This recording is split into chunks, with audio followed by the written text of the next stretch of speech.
কি কাম তো একটা হইছে, দাওয়াত খাইতে গেছি, ভালো কথা, দাওয়াত খাইছি, মদও খাইছি, নামাজও পড়ছি, কিন্তু নামাজের মধ্যে সূরা কাফির মধ্যে পেঁয়াজ একটা লাগাইছি। এখন এই ব্যাপারে একই।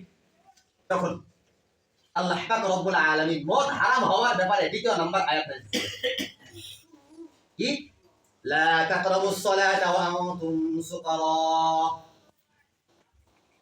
লা তাকরাবুস সালাতা ওয়া আনতুম সুকারা।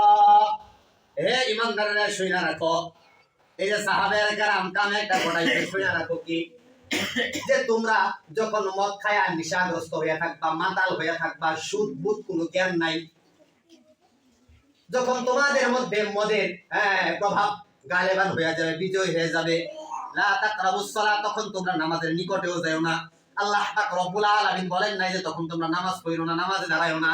আল্লাহ পাক রব্বুল আলামিন একটা ডেডলাইন দিয়ে দিয়েছে যে তখন তোমরা